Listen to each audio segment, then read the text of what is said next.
ಎಲ್ಲರಿಗೂ ನಮಸ್ಕಾರ. Welcome to my channel. ನಾನಿವತ್ತು ಸಿಂಪಲಾಗಿ ಬೀನ್ಸ್ ಪಲ್ಯ ಹೇಗೆ ಮಾಡೋದು ಅಂತ ತೋರಿಸ್ತೀನಿ. ಅದಕ್ಕೂ ಮುಂಚೆ ಯಾರಿನ್ನ ನನ್ನ ಚಾನಲ್ಗೆ ಸಬ್ಸ್ಕ್ರೈಬ್ ಆಗಿಲ್ಲ ಸಬ್ಸ್ಕ್ರೈಬ್ ಮಾಡ್ಕೊಳ್ಳಿ. ಇವಾಗ ಹೇಗೆ ಮಾಡೋದು ಅಂತ ನೋಡೋಣ. ನಾನಿಲ್ಲಿ ಒಂದು ಪಾತ್ರೆಗೆ ನೀರನ್ನ ಕಾಯಕ್ಕಿಟ್ಟಿದ್ದೀನಿ. ಅದಕ್ಕೆ ಸಣ್ಣದಾಗಿ ಕಟ್ ಮಾಡ್ಕೊಂಡು ತೊಳ್ಕೊಂಡಿರೋ ಅಂಥ ಬೀನ್ಸ್ನ ಹಾಕೋತಾ ಇದ್ದೀನಿ. ಈ ಬೀನ್ಸ್ನ ಚೆನ್ನಾಗಿ ಬೇಯಿಸ್ಕೊಳ್ಳೋಣ.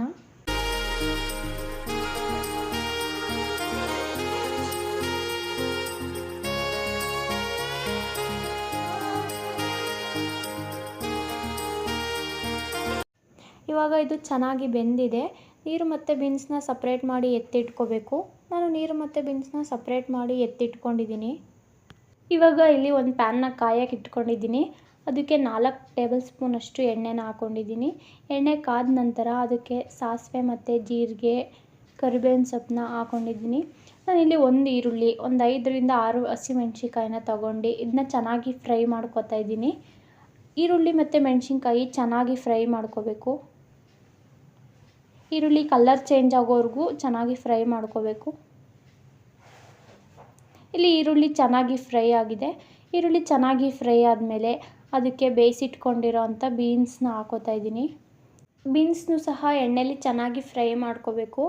ಎಣ್ಣೆಲಿ ಚೆನ್ನಾಗಿ ಫ್ರೈ ಮಾಡಿದಷ್ಟು ಟೇಸ್ಟ್ ಚೆನ್ನಾಗಿರುತ್ತೆ. ಇವಾಗ ಇದು 2 ನಿಮಿಷ ಫ್ರೈ ಆದ ನಂತರ ಇದಕ್ಕೆ ಕಾಯಿ ತುರಿನ ಸೇರಿಸ್ಕೊತಾ ಇದ್ದೀನಿ. ಕಾಯಿ ತುರಿನ ಸೇರಿಸ್ಕೊಂಡು ಚೆನ್ನಾಗಿ ಫ್ರೈ ಮಾಡ್ಕೊಂಡು ರುಚಿಗೆ ತಕ್ಕಷ್ಟು ಉಪ್ಪನ್ನು ಹಾಕ್ಕೊಂಡ್ರೆ ಈ ಪಲ್ಯ ರೆಡಿ ಆಗುತ್ತೆ. ನಾನಿಲ್ಲಿ ಒಂದು 1/4 kg ಬೀನ್ಸ್ನ ತೊಗೊಂಡಿದ್ದೀನಿ. ಇದು ಒಂದು 2ರಿಂದ 3 ಜನಕ್ಕೆ ಆಗುತ್ತೆ. ನೀವು ಇನ್ನೂ ಜಾಸ್ತಿ ಜನ ಇದ್ದೀರಾ ಅಂದರೆ ನೀವು ಜಾಸ್ತಿ ತೊಗೋಬೋದು. ನೋಡಿದ್ರಲ್ಲ ಸಿಂಪಲ್ಲಾಗಿ ಬೀನ್ಸ್ ಪಲ್ಯ ಹೇಗೆ ಮಾಡೋದು ಅಂತ. ಈಸಿಯಾಗಿ ಮಾಡ್ಕೋಬೋದು, ಬೇಗನೆ ಆಗುತ್ತೆ. ಇದನ್ನ ನೀವು ಟ್ರೈ ಮಾಡಿ ಹೇಗಿತ್ತು ಅಂತ ಕಮೆಂಟ್ ಮಾಡಿ, ಲೈಕ್ ಮಾಡಿ, ಶೇರ್ ಮಾಡಿ, ಸಬ್ಸ್ಕ್ರೈಬ್ ಮಾಡ್ಕೊಳ್ಳಿ. ಪಕ್ಕದಲ್ಲಿರುವಂಥ ನೋಟಿಫಿಕೇಷನ್ ಬೆಲ್ನ ಕ್ಲಿಕ್ ಮಾಡೋದು ಮರಿಬೇಡಿ.